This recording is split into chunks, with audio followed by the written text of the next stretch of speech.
Happy Friday. We don't have school today, but I'm still going to be posting this anyways because I want to finish our book. We don't have much left. I'm so excited. Chapter 13. Now remember, Strawberry, Polly, and Diggory are all on their way to try to find the garden thing with the lake in it because they want to go find the tree to get the fruit so that Aslan can have it. Anyways, okay. An unexpected meeting. "Wake up, Diggory! Wake up, Fledge!" came the voice of Polly. "It has turned into a toffee tree, and it's the loveliest morning." The low early sunshine was streaming through the wood, and the grass was gray with dew, and the cobwebs were like silver. Just beside them was a little, very dark wooded tree about the size of an apple tree. The leaves were whitish and rather papery, like a herb called honesty, and it was loaded with brown fruits that looked rather like dates. "Hurrah!" said Diggory, "but I'm going to have to have a dip first." He rushed through the flowering thicket down to the river's edge. Have you ever bathed in a mountain river that is running in shallow cataracts over red and blue and yellow stones with the sun on it? Oh, it's as good as the sea, in some ways almost better. Of course he had to dress again without drying, but it was well worth it. When he came back, Polly went down and had her bath. At least she said that's what she'd been doing. But we know she was not much of a swimmer, and perhaps it is not best not to ask too many questions. Fledge visited the river too, but he only stood in midstream, swooping down for a long drink of water and then shaking his mane and neighing several times. Polly and Diggory got to work on the toffee tree. The fruit was delicious, not exactly like toffee, softer for one thing, and juicy, but like fruit, which reminded one of toffee. Fledge also made an excellent breakfast. He tried one of the toffee fruits and liked it, but he said he felt more like grass at that hour in the morning. Then with some difficulty the children got on his back, and the second journey began. It was even better than yesterday, partly because everyone is feeling so fresh, and partly because the newly risen sun was at their backs, and of course everything looks nicer when the light is behind you.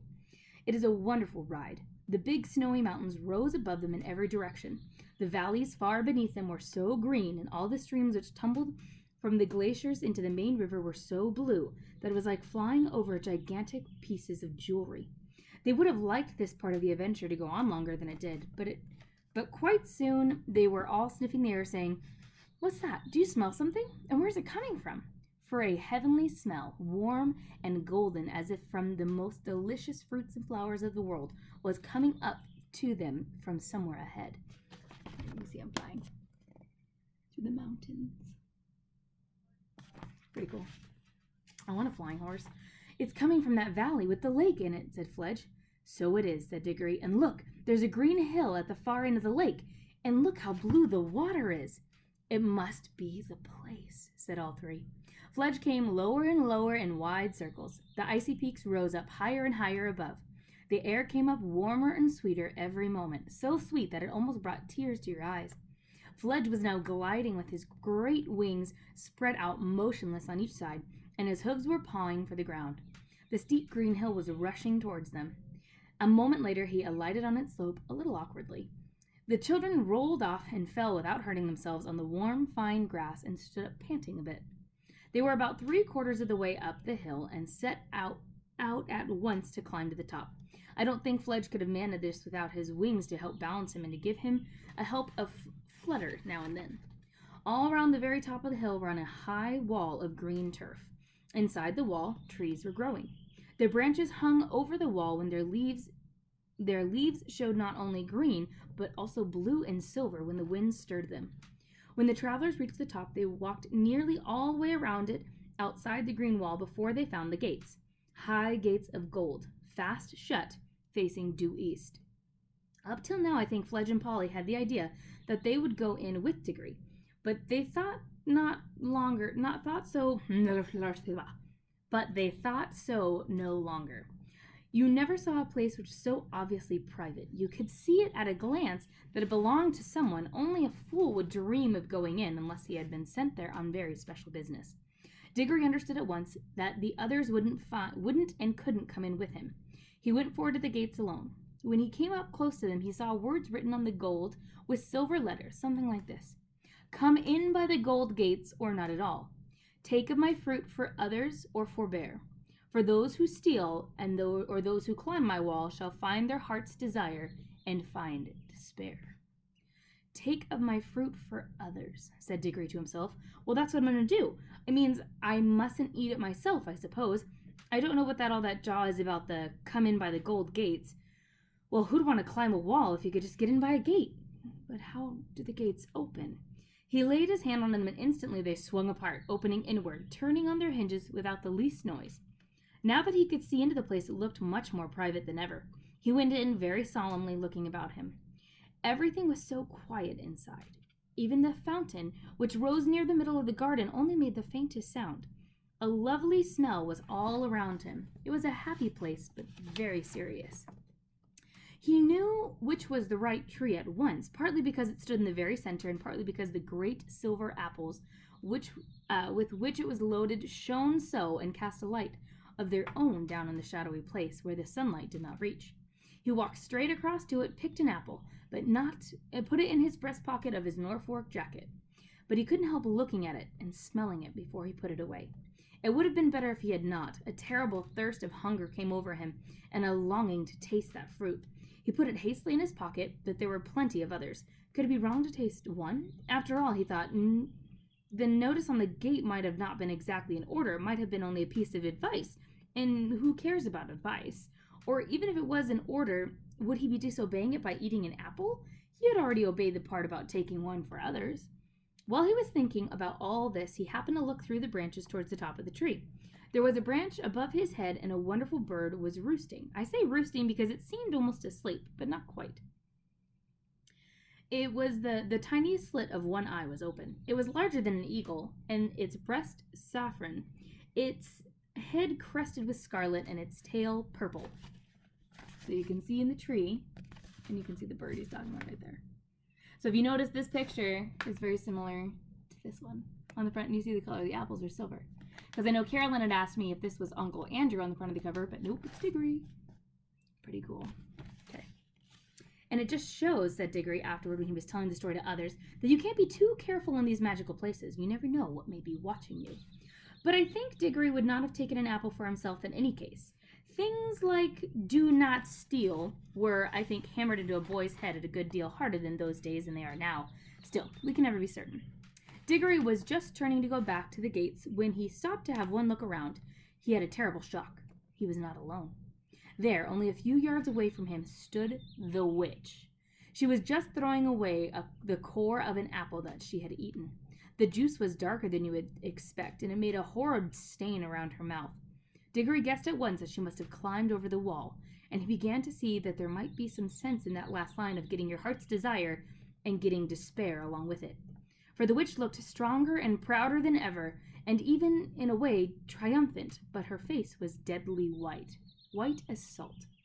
All of this flashed through Diggory's mind in a second, and he took to his heels and ran for the gates as hard as he could pelt, the witch after him. As soon as he was out, the gates closed behind him on their own accord. That gave him a lead, but not for long. By the time he had reached the others and was shouting, "Quick, get on! Polly, get up, Fledge!" and the witch had climbed the wall or vaulted over it, and she was close behind them again. "Stay where you are," Diggory cried, turning around to face her, "or we'll vanish. Don't come near." "Foolish boy," said the witch. "Why do you run from me? I mean you no harm. If you do not stop and listen to me now, you will miss some knowledge that would have made you happy all your life." "Well, I don't want to hear it," said Diggory. But he did. "I know what errand you have come on," continued the witch, "for it is I who was close beside you in the woods last night and heard all of your counsels. You have plucked the fruit in the garden yonder. You have it in your pocket now, and you are going to carry it back untasted to the lion for him to eat and for him to use. You simpleton, don't you know what the fruit is? I will tell you. It is the apple of youth, the apple of life. I know, for I have tasted it. I feel such changes in myself that I know I should never grow old or die. Eat it, boy, eat it, and you and I will both live forever and be king and queen of this whole world. Or your world, if we ever decide to go back there." No thanks," said Diggory. "I don't know that I care much about living on and on after everyone I know is dead. I'd rather live an ordinary time and die and go to heaven." "But what about this mother of yours, whom you pretend to love so?" "What has she got to do with it?" said Diggory. "Do you not see, fool, that one bite of that apple will heal her? You have it in your pocket. We are here by ourselves, and the lion is far away. Use your magic and go back to your own world. A minute later, you can be at your mother's bedside, giving her the fruit. 5 minutes later, you will see the color coming back to her face. She will tell you the pain is gone. Soon she will tell you she feels stronger, and she will fall asleep. Think of that, hours of sweet, natural sleep, without pain, without drugs. Next day, everyone will be saying how wonderfully she's recovered. Soon she will be quite well again. All will be well again. Your home will be happy again. You will be like other boys. Oh, gasped Diggory as if he had been hurt, and put his hand to his head, for now he knew the most terrible choice lay before him. What has the lion ever done for you that you should be his slave? Said the witch. What can he do to you once you are back in your own world? And what would your mother think if she knew that you could have taken her pain away and given her back her life and saved your father's heart from being broken, and that you wouldn't being broken, and that you wouldn't, that you'd rather run messages for a wild animal in a strange world that is no business of yours? I don't think he's a wild animal, said Diggory in a dried-up sort of voice. He is. I don't know what he is. And then he is something worse, said the witch. Look at what he has done to you already. Look how heartless he has made you. That is what he does to everyone who listens to him. Cruel, pitiless boy. Would let your own mother die rather than... Oh, shut up, said the miserable Diggory, still in the same voice. But you don't think I see. But I promised. Ah, but you didn't know what you were promising, and no one here can prevent you. Mother herself, said Diggory, getting the words out difficultly, wouldn't like it. Awfully strict about keeping promises, not stealing, all that sort of thing. She'd tell me not to do it, quick as anything if she was here. But she need never know, said the witch, speaking more sweetly than you would ever have thought anyone so fierce could speak. You wouldn't tell her how you've gotten the apple. Your father never need know. No one in your world needs to know anything about this whole story. You needn't take the little girl back, you know. That is where the witch made her fatal mistake. Of course, Diggory knew that Polly could get away by her own ring as easily as he could get away by his, but apparently the witch didn't know this, and that meanness, and the meanness of the suggestion that he would leave Polly behind suddenly made all other things the witch had saying to him sound false and hollow. And even in the midst of his misery, his head suddenly cleared, and he said in a different, much louder voice, Look here! Where do you come into all of this? Why are you so preciously fond of my mother all of a sudden? What's it got to do with you? What's your game? Good for you, Diggs, whispered Polly in his ear. Quick, get away now. She hadn't dared said anything all through this whole argument because, you see, it wasn't her mother who was dying. Up then, said Diggory, heaving her onto Fledge's back and then scrambling up quickly as he could. The horse spread its wings.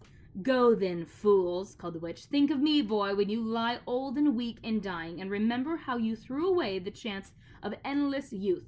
It won't be offered to you again. They were already so high that they could only just hear her, nor did the witch waste any time gazing up at them. They saw her set off northward down the slope of the hill. They had started early that morning, and what happened in the garden had not taken very long, so that Fledge and Polly both said that they would easily get back to Narnia before nightfall. Diggory never spoke on the way back, and the others were shy of speaking to him. He was very sad and wasn't sure all the time that he had done the right thing, but whatever he remembered the shining tears in Aslan's eyes, he became sure. All day Fledge flew, steadily without untiring wings, eastward with the river to guide him, through the mountains and over the wild wooded hills, and then over a great waterfall and down, down, down to where the woods of Narnia were darkened by the shadow of the mighty cliff, till at last, when the sky was growing red with sunset behind them, he saw a place where many creatures were gathered together along the riverside, and soon he could see Aslan himself in the midst of them. Fledge glided down, spread out his 4 legs, closed his wings, and landed cantering. Then he pulled up. The children dismounted. Diggory saw all the animals, dwarfs, satyrs, nymphs, and other things drawing back to the left and right, making way for him. He walked up to Aslan, handed him the apple, and said, I've brought you the apple you wanted, sir. And that is the end of chapter 13. I will be doing chapter 14 next. And we only have 2 chapters, 14 and 15. We are almost done. Chapter 14 is titled The Planting of the Tree. Did I say chapter 13's title? The Unexpected Meeting? Yeah, I did. Okay. We're almost done.